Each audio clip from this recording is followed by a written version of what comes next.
Who do you think are the great frontmen in history of music? Freddie Mercury, Robert Plant, Freddie Mercury, number one, probably. Steven Tyler, Jim Morrison. Jim I wrote for Morrison. myself. Yeah. Roger Daltrey. Well, we have to say, James Hetfield. James Hetfield. I mean, there's nothing. I have to talk to you about this. It's just the greatest, I think the greatest concert of all time. This is their historic performance in Moscow in September of 91. This is shortly before the Soviet Union collapsed. Plus, we should mention AC/DC and Pantera were there too. And about 1.6 million people were there. Now, by the way, there's like some kind of reporting that it was 500,000 people, 500,000 people. That's somewhere I've seen statements like that. That's a ridiculously inaccurate statement. So it's a free concert. So any official counts don't count. It's definitely over 1 million. It's very likely to be 1.5, 1.6 million people.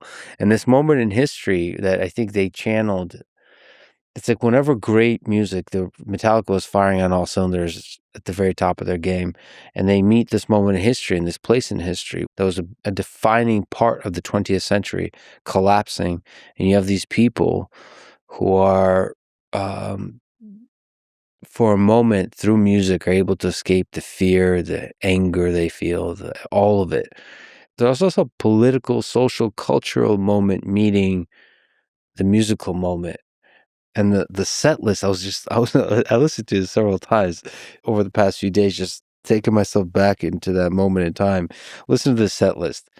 Enter Sandman, Creeping Death, Harvester of Sorrow, Fade to Black, Sad But True, Master of Puppets, Seek and Destroy, For Whom the Bell Tolls, One, and Whiplash.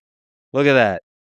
How's that? That just that's get my the kind of fuck set. out of here. This is amazing. That's my kind of set right there. I don't know if you could think of anything that could beat that. I think that the guys in the band would say that too. That was, I mean, they were really at their peak. The Black Album had just come out then, and that must have been so exciting. I mean, Woodstock was big. There's certain moments in time when I really, really meet the moment. Are you a fan of live like big? I used to be, but at this point, yeah, I can't. I'd much rather see people play in small clubs or I'd like to listen to the studio. Go to the studio even. I generally almost entirely agree with you. I just think that there's these historic moments, but you don't know which are going to be which. But you're making the concert free. It's just all of it to get, plus Pantera and AC/DC.